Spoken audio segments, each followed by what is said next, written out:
Hello guys, in this video I'm going to show you how to check contractions on the Pregnancy Plus application.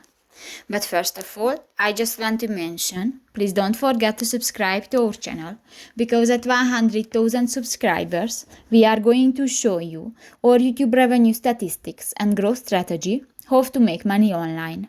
So let's jump into it. First of all, open the application on your device.